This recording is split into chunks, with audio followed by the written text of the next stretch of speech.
भारत में corona virus से संक्रमित लोगों की संख्या बढ़कर 3,395 हो गई है।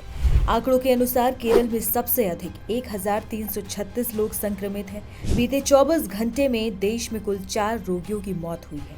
दिल्ली, केरल, कर्नाटक और उत्तर प्रदेश में एक एक व्यक्ति ने जान गंवाई है। कोविड-19 की स्थिति पर करीबी नजर रखी जा रही है।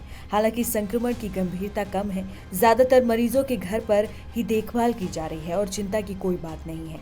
देश में 22 मई को रोगियों की संख्या 257 थी।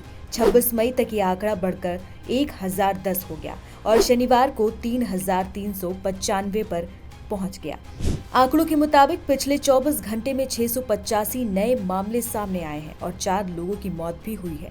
आंकड़ों में कहा गया है कि केरल में 1,336, महाराष्ट्र में 467, दिल्ली में 375, गुजरात में 265, कर्नाटक में 234, पश्चिम बंगाल में 205, तमिलनाडु में 185 और उत्तर प्रदेश में 117 लोग संक्रमित हैं।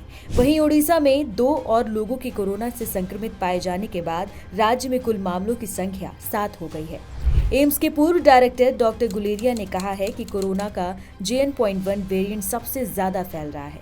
हालांकि डरने की कोई बात नहीं है। इस वेरिएंट में केस बढ़े जरूर हैं, लेकिन खतरा गंभीर नहीं है। इस वेरिएंट में 2 बातें हैं। पहले ये कि ये वेरिएंट इम्यून इवेजन कर रहा है, यानी कि इम्यून सिस्टम को इवेट कर संक्रमण फैलाने की चांस इसमें ज्यादा है। दूसरा ये कि म्यूटेशन की वजह से एक इंसान से दूसरे इंसान में फैलने की संभावना भी इस वायरस में थोड़ी सी ज्यादा है। हालांकि नए वेरिएंट के लक्षण हल्के हैं और अस्पताल में भर्ती होने की जरूरत कम पड़ रही है। नोएडा में कोरोना वायरस फिर से डरा रहा है। बीते 24 घंटे के भीतर 24 लोगों की कोविड रिपोर्ट पॉजिटिव आने से लोगों में हड़कंप मच गया है। स्वास्थ्य विभाग का कहना है कि सभी को माइल्ड लक्षण यानी कि सामान्य जुकाम है। डरने की कोई जरूरत नहीं है। यहाँ पहले कोरोना संक्रमितों की संख्या 43 थी। नए केस आने के बाद नोएडा में कोरोना संक्रमितों की संख्या 57 हो गई है। नोएडा में स्वास्थ्य विभाग ने लोगों से अपील की है कि वो मास्क पहने, सोशल डिस्टेंसिंग बनाए रखें और बिना जरूरत घर से बाहर ना निकलें। बिहार सहित देश के विभिन्न राज्यों में एक बार फिर से कोरोना के मरीज मिलने के बाद बिहार सरकार सतर्क हो गई है और इसकी निगरानी कर रही है। स्वास्थ्य मंत्री मंगल पांडे ने ये कहा कि कोरोना के इस नए वेरिएंट से डरने की जरूरत नहीं है। उन्होंने पत्रकारों से बातचीत में कहा कि कोविड की जानकारी मिलने के बाद विभाग द्वारा सारी तैयारियां कर ली गई हैं। सभी प्रमुख अस्पतालों में कोविड की जांच की जा रही है।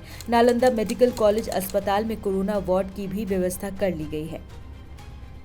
कर्नाटक में कोरोना वायरस की स्थिति और स्कूलों को फिर से खोलने के मद्देनजर राज्य सरकार ने एक परिपत्र जारी किया है, जिसमें अभिभावकों से कहा गया है कि अगर उनके बच्चों को बुखार, खांसी, जुकाम और अन्य लक्षण हैं, तो वो उन्हें स्कूल ना भेजें। दिल्ली की मुख्यमंत्री रेखा गुप्ता ने राष्ट्रीय राजधानी के सभी अस्पतालों को बेड, ऑक्सीजन, दवाओं और टीकों की उपलब्धता सुनिश्चित करने के लिए दिशा निर्देश जारी किए हैं।